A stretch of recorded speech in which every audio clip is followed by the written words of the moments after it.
In the previous spoiler, it was mentioned that Luo Feng, as the Lord of Earth and co-owner of the planet alongside the Virtual Universe Company, was inexplicably stopped by an intelligent machine upon his return. Enraged, Luo Feng unleashed his world power to destroy the machine on the spot and sternly warned the one responsible behind the scenes. However, King Jieli, a descendant of a universe master and a conceited king immortal, was furious at Luo Feng's defiance. He believed Luo Feng was arrogant and reckless, daring to disregard his authority and act without knowing his place.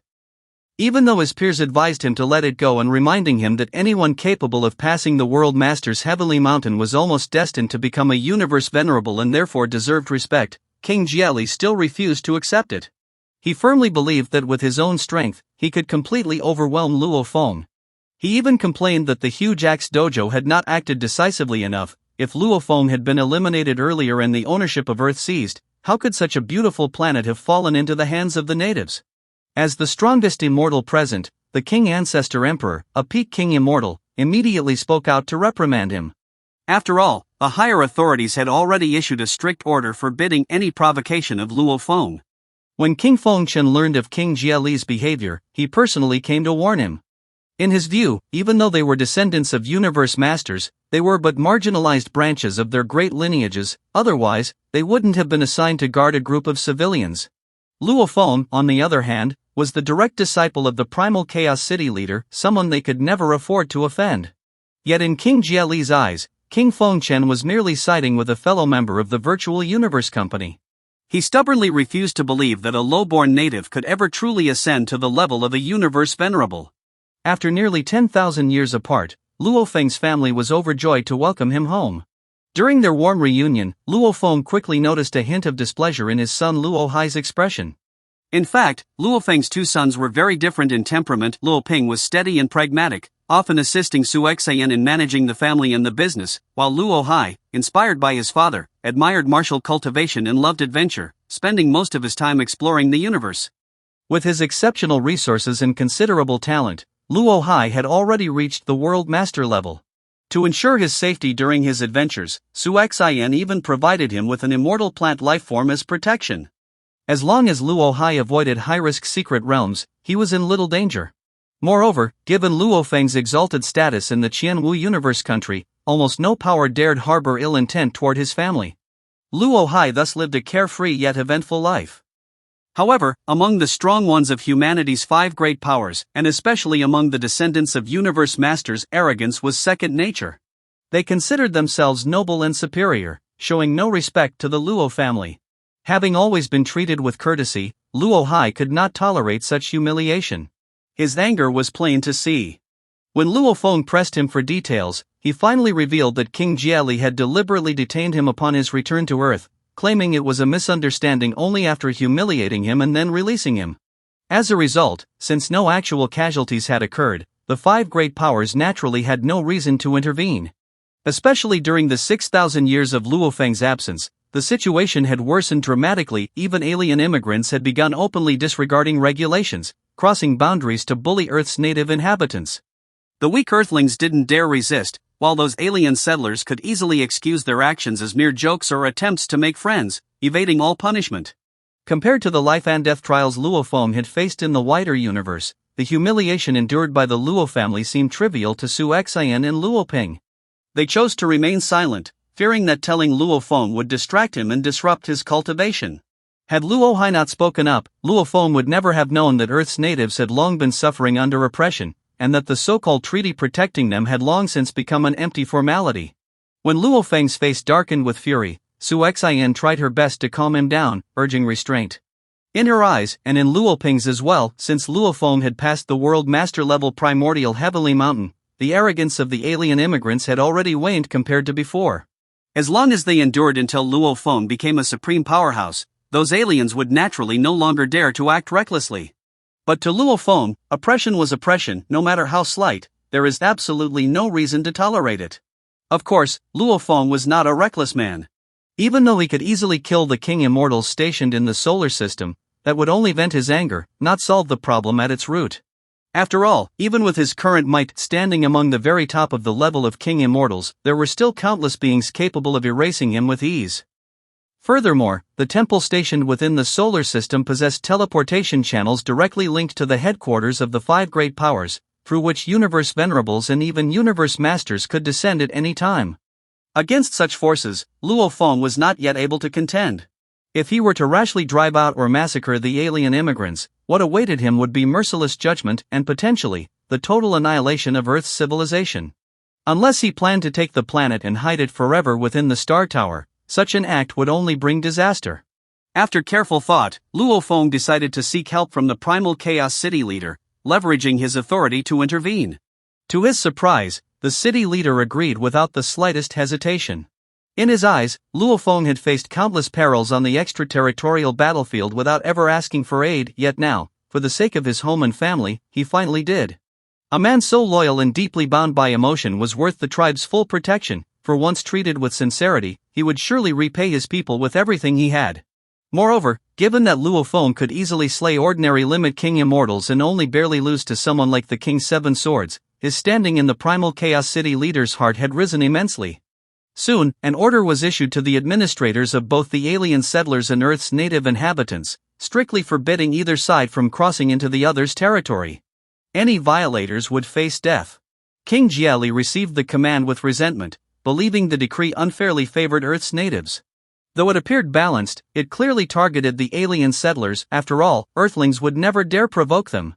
He even threatened to report the matter to Huge Axe Dojo, only to be openly mocked by King Feng Chen, who told him flatly that the order came directly from the Primal Chaos City leader himself. Realizing the truth, King Jieli was consumed by jealousy and hatred, but powerless to resist, he could only grit his teeth and submit. Just as King Jieli was scheming how to exploit loopholes in the law, a powerful aura suddenly erupted from Earth.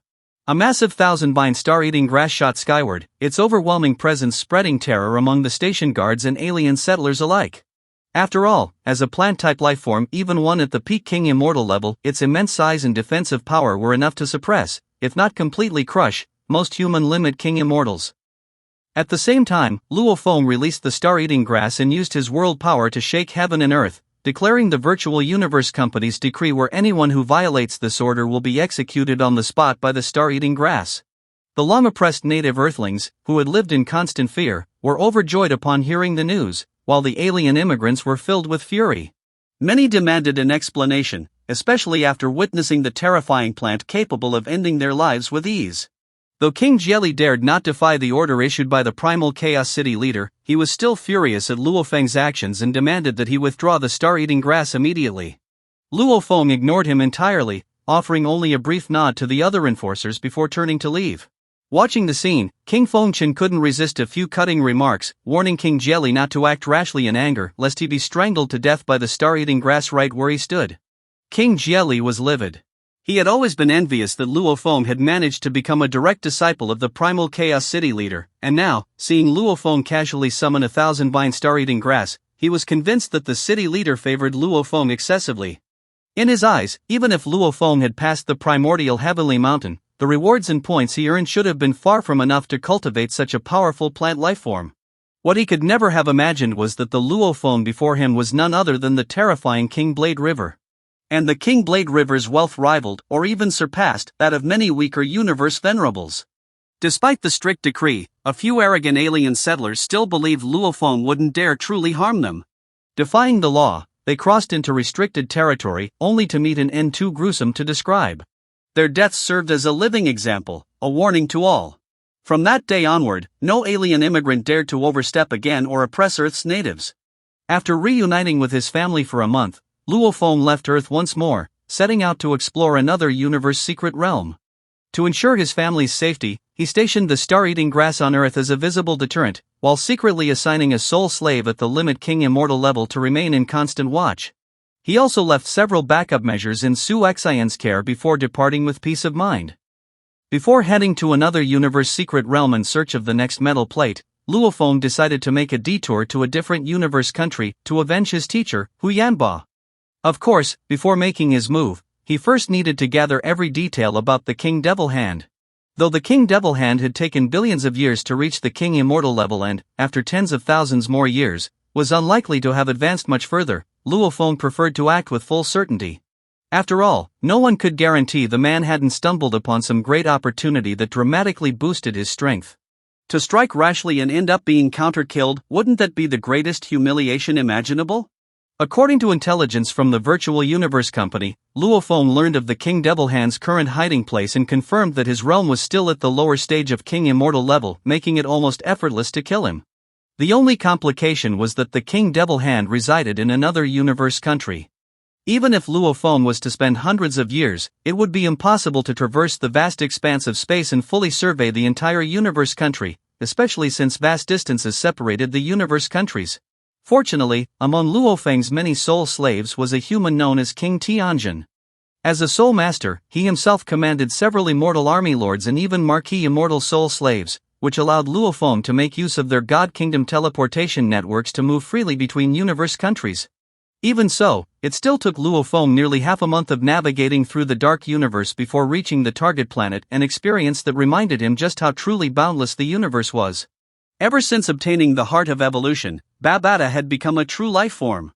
Her emotions now influenced her judgment, occasionally overwhelming her rationality. When they finally arrived outside the target planet's atmosphere, Babata could hardly contain her rage. She wanted to see the King Devilhand die with her own eyes. She couldn't understand why Luo Feng was still waiting in orbit instead of immediately charging down to kill him. Luo Feng, however, remained calm and composed. He first locked onto the King Devilhand's exact location to ensure there would be no chance of escape. At the same time, he reminded Babata to stay close and not to act impulsively. After all, she had yet to reach the immortal level, and the King Devilhand could easily kill her. Should anything happen to Babata, Luo Feng would lose not only a valuable ally but also a companion who had followed him faithfully for nearly 10,000 years. Strangely enough, Luo Feng discovered that the King Devilhand was already severely wounded. Babata, however, didn't care how or why. She simply urged Luo Feng to kill him without delay. Without another word, Luo Feng unleashed a terrifying pressure that rippled across the void, kicking the enraged King Devilhand, who had just burst out of his palace, flying with a single blow. Realizing that Luo Feng could teleport and that escape was impossible, the King Devilhand immediately begged for his life. Luo Feng ignored his pleas and killed him outright with the Fema venom. The moment the King Devilhand's body disintegrated, Babata's long-suppressed hatred finally found release.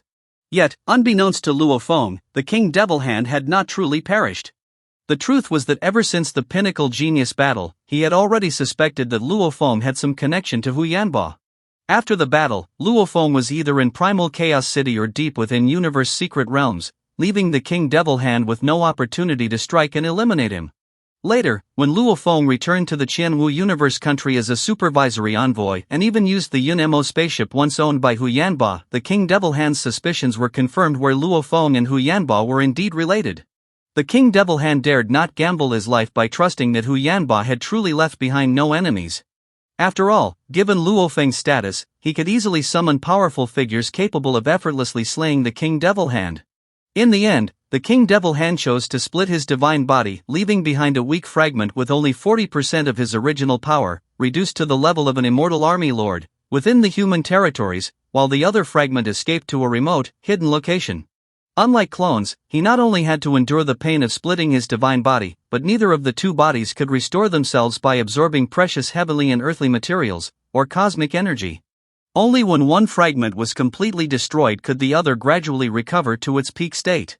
After all, the ability to create a clone was a gift from the original universe. If cultivators could easily obtain clones by this method, then every cultivator would possess one. After slaying the King Devilhand, Luo Feng immediately set off for the target universe secret realm. Because the destination was extremely remote, even his soul slaves had never ventured there. Luo Feng had no choice but to personally pilot a spaceship, spending several years traversing the vast universe. Universe secret realms differ from those developed in modified universe countries. During the early evolution of the universe, they formed areas dangerous enough to annihilate immortals or even universe venerables, and some might even harbor naturally powerful and special life forms. Therefore, upon reaching the outskirts of the secret realm, Luo Feng dared not fly at full speed, fearing he might enter a deadly zone or disturb beings with extremely territorial instincts. It was precisely because of this caution that he encountered a group of universe pirates during his journey. Adventurers who generally move at sublight speeds are usually not very powerful and must proceed slowly. It was precisely because of this that this group of universe pirates grew greedy and attempted to ambush Luo Feng. However, their strength was only at the high-tier Marquis Immortal level, and their attacks could not even shake Luo Feng's biological spaceship, yet they thoroughly enraged him. After all, Luo Feng was heading into an extremely dangerous region. If a battle were to break out and cause spatial fluctuations, even a slight mistake could alert the lurking, terrifying presences. In fact, the sitting mountain guest knew Luo Feng's capabilities intimately. The trials set for him were designed to push him to his limits, in order to fully awaken his potential.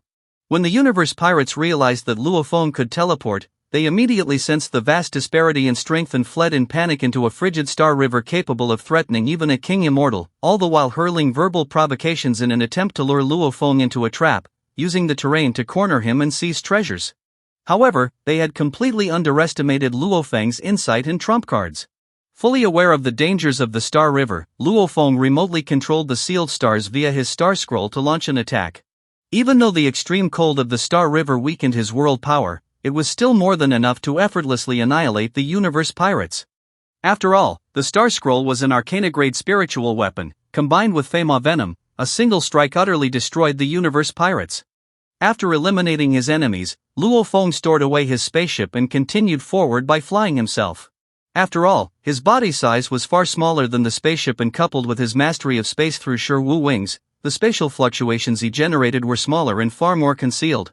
The path ahead was long, with dangers lurking at every turn. Could Luo Feng successfully locate the third metal plate? Would he manage to continue cultivating the 9 Calamities secret tome? Stay tuned for the next spoiler, where I will reveal it all. Well, that's all for this video. Thanks for watching this video. Wish you a wonderful day.